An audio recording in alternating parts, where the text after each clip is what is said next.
좋아요, 구독! 펀스탁TV 황호준 외환시장 분석 연구원님 먼저 연결하도록 하겠습니다. 연구원님 안녕하십니까?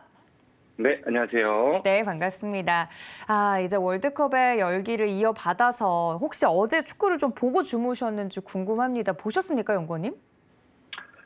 네, 물론 저도 지켜봤죠. 참으로 안타까운 결과가 나왔습니다. 네, 그렇지만 졌지만 잘 싸웠다는 마음가짐을 가지고 저희가 바톤을 받아서 좀 경제 이야기를 이어가 보도록 하겠습니다. 졌지만 잘 싸웠으니까요. 자, 첫 번째로 먼저 국내 증시 작전 세우기 전에 어제 마감이 된 국내 증시 상황부터 살펴보도록 하겠습니다. 외국인들의 매도세에 맥을 못 췄다라는 이야기가 있던데 어제 시장 어떻게 분석해 볼 수 있을까요? 네, 어제 시장은 완전 전강후약 이거라고 딱 네 글자로 표현을 할 수 있겠습니다.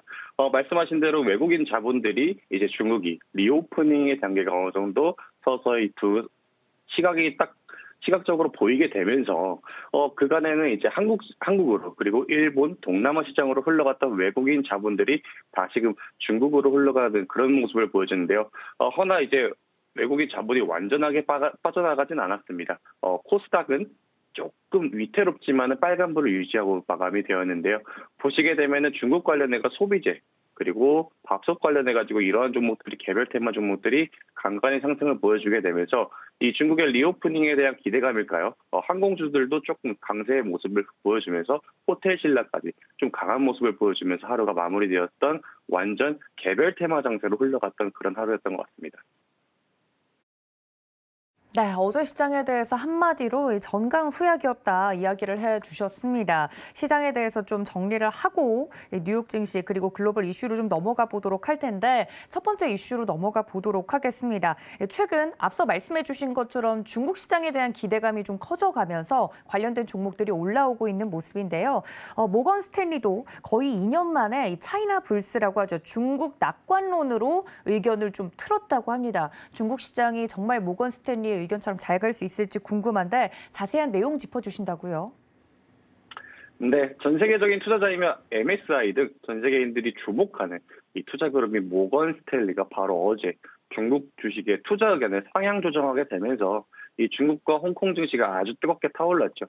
가장 큰 이유로는 중국의 리오프닝 가능성이 점점 커지게 되면서 이에 관련해서 그간 제로 코로나를 고집하던 기간에 중국 증시를 이탈해 인도와 그리고 한국 시장으로 흘러들어온 외국인 자본이 다시금 중국 시장으로 흘러 들어가게 되면서 우리나라 증시도 약세의 흐름을 보여주었습니다. 이처럼 중국 시장이 개방의 조짐이 보이자 위안화 달러 환율 또한 엄청난 강세를 보여주며 지난 9월 수준으로까지 다시 올라주었는데요. 여기에 더해서 중국은 내부적으로 10월 당대회와 외부적으로는 미국 11월 중간 선거가 마무리가 되면서 미중 정상회담에서 미중 고위급 회담까지 물 흐르듯 이어질 전망입니다. 미국과 중국은 현재 내부에서 정치적으로 상당히 잡음이 많은 상황이죠. 따라서 양 국가 둘 다 민심 관리가 상당히 필요로 한 상황입니다. 때문에 중국은 리오프닝과 경기 회복에 대한 메시지를 강화하고 1월 춘절과 3월 양회 허니문 정책을 이어나갈 전망입니다. 이 허니문 정책에 대해서 잠깐 설명을 드리자면은 이 신임 정부의 적응 기간으로 삼아서 대통령이나 그리고 내각의 실수에도 불구하고 야당과 언론에서 비판보다는 이 우호적인 태도를 보여주는 기간을 통칭을 하는데요. 이로써 미국과 중국이 화해 스탠스로 흘러가게 되면은 이 글로벌 시장 전체가 다시금 뜨겁게 타올라주지 않을까, 이 반등의 서막이 시작되지 않을까 하는 그러한 움직임들이 하나둘 포착되고 있는 지금 이러한 상황입니다. 네, 전 세계에서 중국 시장을 집중해서 보고 있는 것 같긴 하군요. 그렇다면 저희가 오늘 이 이슈랑 더불어서 볼 만한 특징적인 종목 어떤 종목일까요? 네, 제주항공입니다. 앞서 말씀드린 이슈에 따르면은 중국의 리오프닝은 이제 속도의 단계로 넘어가게 되었죠. 얼마나 빠르게 리오프닝을 하느냐, 얼마나 늦게 하느냐 이거에 달려 있는데 리오프닝의 최종 단계라 보고 있는 PCR 검사의 의무화 또한 이제 속도의 단계로 남아 있죠. 요 근래 시장에서는 중국이 리오프닝 조짐이 보이자 이 중국 관련 소비재, 화장품, 항공주 이렇게 상당히 눈에 띄고 있는 상황이죠. 그중에서도 항공주의 대장주인 대한항공 아시아나는 이 기존의 경영권 분쟁 이슈로도 올랐던 이력이 있었죠. 그때 상황을 생각해 보면 우선주가 움직이게 되면 관련해서 한진카드라든지 조선 항공주에 관련된 모든 종목들이 다 지금 뛰어오르는 그런 상황을 보여줬었죠. 여러분들도 아마 잘 기억이 나실 겁니다. 우선주가 가게 되면 뒤이어서 관련주들, 계열사들까지 전부 다 오르는 그런 상황이었죠. 이제 중국 리오프닝 테마로도 엮이게 됐지만은 사실상 이번 상승과는 큰 관련이 없다고 보고 있습니다. 기존의 강호들은요. 왜냐하면은 우선주 위주의 상승이었기 때문에 이러한 부분들을 밀어볼 때 이번 항공주는 LCC, 저가형 항공사에 집중될 가능성이 상당히 높습니다. 이 제주항공은 대표적인 국내 저가 항공사로서 단거리 노선에 상당히 치중을 하고 있죠. 여러분도 아마 타보셨을 건데 중국 그리고 일본 동남아 노선의 대표적인 항공사입니다. 현재 러시아 우크라이나 전쟁의 여파로 유류세 부담이 소비자들에게 상당히 부담이 되어진 상황이죠. 이에 따라서 장거리 노선보다는 이 단거리 노선에 대한 선호도가 증가를 하고 있고 그리고 4분기는 연말이라는 기대감이 함께하고 있는 데다가 전 세계적으로 코로나에 대한 피로도가 극에 달한 시점입니다. 여행 수요는 최대치로 폭발할 전망이라는 점을 고려했을 때 이 단거리 노선에 대한 수요가 상당히 급증할 것이라고 예상을 해볼 수가 있겠죠. 실제로 우리나라와 가까운 나라인 일본의 경우에 일본 여행 플랫폼 예약 건수를 보게 되면은 과거 장거리 노선이 하와이가 최선호도의 여행지 1위를 상당히 고수를 했었는데 최근에는 앞서 말씀드린 사유에 따라서 서울이 선호 여행지 1위로 등극을 했습니다. 이 단거리 노선의 선호도가 증가하는 추세임을 여러분들께서도 가까운 나라인 일본에서 확인을 할 수가 있겠죠. 이 또한 K-드라마, K-팝, K-컨텐츠 등 우리나라는 컨텐츠가 상당히 강국이죠. 이 타 국가보다 대한민국을 선택할 수 있는 이유가 하나 더 늘어난 상황입니다.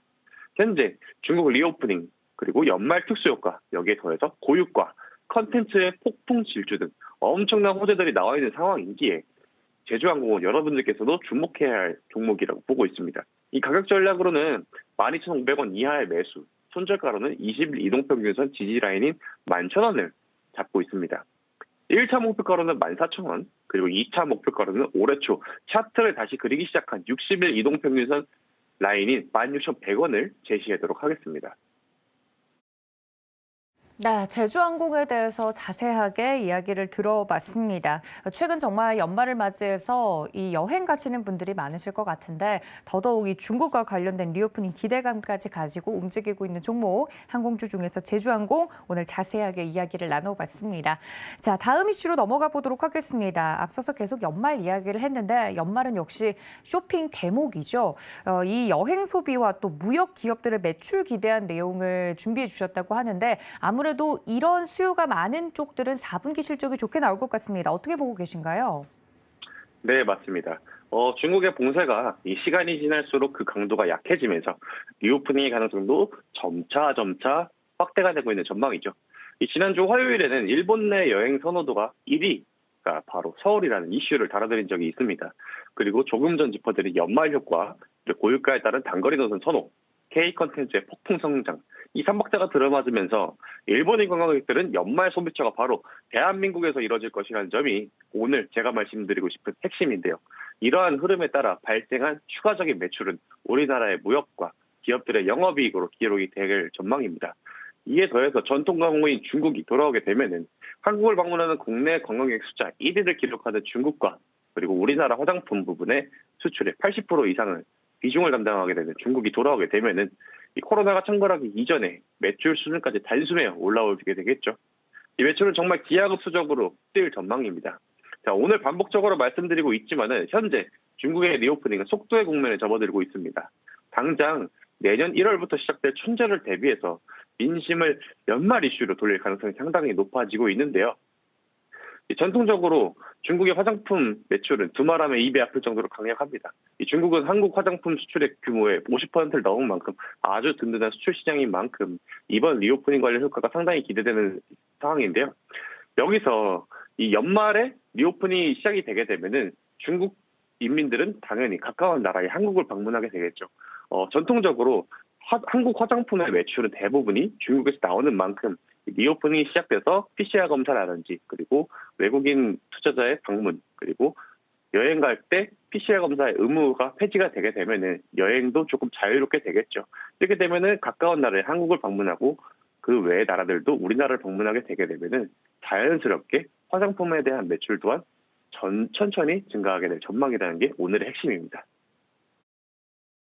네, 사실 중국 그리고 소비와 관련된 리오프닝 관련주 하면 굉장히 많은 것들이 생각이 나는데 그중에서도 오늘 중국 리오프닝 가능성 그 안에서 이 화장품과 관련된 이야기를 또 소비와 관련돼서 이야기해 주고 계십니다. 그렇다면 몇 가지 특징적인 종목들로 후보군이 추려지는데 준비해 주신 종목은 오늘 어떤 종목일까요? 네, 이번에는 지난주 추천드렸던 CNC 인터내셔널을 다시 한번 추천드리려고 합니다. 이 앞서 말씀드렸듯 현재 대한민국을 방문하는 일본인 관광객들의 대부분이 젊은 10대, 20대 여성이죠. 다시 말해서 우리나라를 방문하는 주요 방문객들은 K-팝과 K-드라마에 대해서 상당히 높은 상황입니다. 이거는 비단 일본뿐만 아니라 우리나라를 방문하는 젊은 여성들은 전부 다 이러한 상황입니다. 자, 이에 따라서 한국의 메이크업에도 자연스럽게 관심을 갖고 있는 상황이죠. 실제로 한국식 메이크업은 다른 화장법에 비해서 색조 화장에 대해서 중요도가 상당히 높은 상황입니다. 자, 오늘 추천드리는 CNC 인터내셔널은 이 색조 화장품에 대한 매출액이 주요 매출 중 절반 이상 약 61%를 차지하고 있는데요. 이 3분기 매출액만 봐도 564억 원에 달하는 엄청난 규모입니다. 이어서 눈화장용 제품의 매출액은 268억 원으로 매출의 29%를 차지하고 있고요. 자, 이처럼 두 제품에 대한 매출이 아주 크게 성장하고 있죠. 현재 이 매출액은 4분기에는 더 좋게 나올 전망입니다. 연말 특수효과와 기존의 중국을 대신할 새로운 블루오션인 일본의 색조 시장 공략이 화장품 업계에서는 새로운 시장 나날이 급부상하고 있는 만큼 일본 시장의 중요도는 나날이 증가하고 있습니다. 자, 이 와중에 중국의 리오프닝이 속도의 국면에 접어들었다고 제가 강조해서 계속 말씀드리고 있죠. 거기에 대명절인 충절을 앞두고 내년 1월이 예상되는 상황 속에 이 CNC 인터내셔널의 주가의 흐름은 더욱더 좋아질 전망입니다. 지금까지 언론에 보도된 내용을 기반으로 추측을 좀 해보자면은 중국은 이번 연도까지는 완전 리오프닝을 하기보다는 어느 정도 추이를 보게 되면서 자, 인민들이 하나 되어 코로나를 이겼다는 이러한 극적인 드라마를 쓸 가능성이 상당히 커지게 됩니다. 이렇게 되면은 더 하나 되어 똘똘 뭉치면서 현 정권의 지지율이 자연스럽게 높아질 전망이죠. 현재 오르모치 화재 그리고 장점인 전 국가주석의 사망 이후로 흉흉해질 대로 흉흉해진 인민들의 지지율을 끌어올릴 수 있는 단 수단으로 사용이 되는 것이죠. 또한 민족의 대명절인 춘절은 이 중국이라는 나라의 특성상 땅덩어리가 워낙 큽니다. 우리나라의 몇 배가 되죠. 자, 이 때문에 대부분의 가게들 또한 휴업을 하게 됩니다. 이 점주들도 명절을 당연히 즐겨야 되니까요. 그렇기 때문에 생필품을 비롯해가지고 화장품이라든지 모든 제품에 대해서 사재기 현상이 일어나게 됩니다. 자, 서두에서도 말씀드렸지만은 CNC 인터내셔널은 제가 지난주 화요일에 한번 공략을 했었던 종목인데요. 지난주와 오늘의 차이점은 바로 중국의 리오프닝 기대감이 형성이 되면서 화장품주들에게는 또 다른 국면이 시작되었다는 것이죠. 그간 보였던 상승세들과 다르게 화장품주의 대장적인 이 아모레 그룹들이 연이은 상승을 보여주고 있었는데 기존에는요, 여러분들 잘 생각을 해보시게 되면 아모레 관련 그룹주들이 먼저 뛰는 거는 지금도 보여줬었고 예전 상승에서 보여줬지만은 한두 이틀 상승을 하다가 중국 측에서 또 다른 정책이 봉쇄 쪽으로 나오게 되면서 그전의 상승분들은 전부 다 반납하게 되는 그러한 모습을 보여주게 되었지만 지금은 여러분들 보시게 되면 대장격인 아모레 그룹들이 굳건하게 하루 이틀 2% 3% 계속 꾸준하게 올라주면서 2등 3등 그래서 4등 5등까지 이런 하위 종목들까지 덩달아서 올라오는 만큼 이번의 상승은 조금 다르다라는 게 지금의 핵심 포인트입니다. 자, 이 부분은 차트에서도 확연하게 보여주고 있죠. 차트상으로 볼 때 지금 상당히 강한 흐름을 그려주고 있는데 현재 CNC 인터내셔널은 지난주에는 20일 이동평균선과 60일 이동평균선이 교차를 하게 되면서 강한 골든크로스를 형성을 하게 했었죠. 여러분들도 확인을 했을 겁니다. 자, 이제는 이게 정배열의 국면에 접어들었습니다. 이 상승 기지를 제대로 타고 올라가서 전일 종가인 27,500원으로 마감을 해야 하는데 이 전일 망치형 캔들을 그려주게 되면서 정배열 속에서 망치형 캔들은 아주 강한 상승을 동반한다는 게 아주 기본적인 분석이죠. 허나 근 3거래일 연속 상승을 해왔기 때문에 시초가에 바로 공략하기보다는 어느 정도 시장이 잠잠해지는 10시 30분 이후에 공략을 하시거나 아니면 아예 장마감 직전 종가 매매를 권장을 드리겠습니다. 자, 이 부분 가격 전략으로는 매수가 25,800원 이하 매수를 권장드리는데요. 이 부분이 이 거래일 전에 형성된 고가 부분입니다. 이 부분에서 최대한 매수를 하시는 게 상당히 안정적이라고 보이는데요. 이 손절가로는 24,500원으로 손익비가 가장 좋은 자리죠. 이 부분 또한 이 거래일 전에 저가 부분입니다. 자, 1차 목표가로는 3만 원을 제시해드리고 이 전일 나온 상승으로 인해서 1년 기준으로 봤을 때 신고가를 갱신하였습니다. 그렇다는 말은 상단으로는 상당히 많이 열려있다는 점이죠. 자, 이러한 부분에서 심리적 요인이 상당히 많이 부딪히는 3만 원 마디값 부분이 심리적인 저항선으로 작용이 될 전망입니다. 이 부분을 만약에 강하게 돌파를 한다라는 가정 시에 2차 목표가는 32,800원으로 제시를 하겠습니다.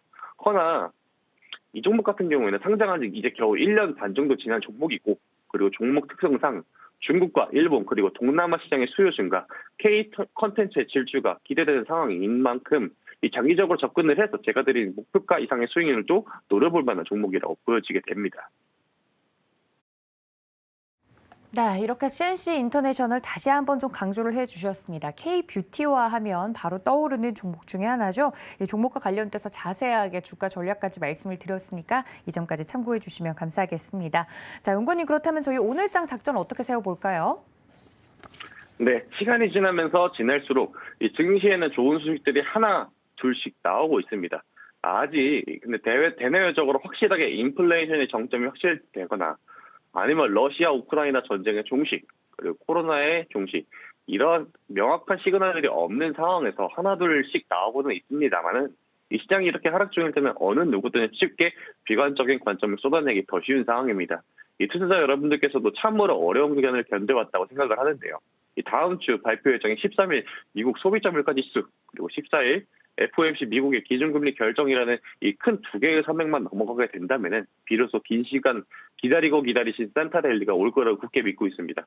그 전까지는 여러분들께서는 비중 조절을 확실하게 하시고 중국과 관련된 소비재 종목들의 이슈가 하루가 멀다 하고 매일 빠르게 교체되고 있는 만큼 웬만해서는 방망이를 짧게 잡고 매수에는 근거가 명확한 진입, 그리고 매도에는 분할 매도로 접근하시는 걸 상당히 권장드리고 있습니다. 좋아요, 구독!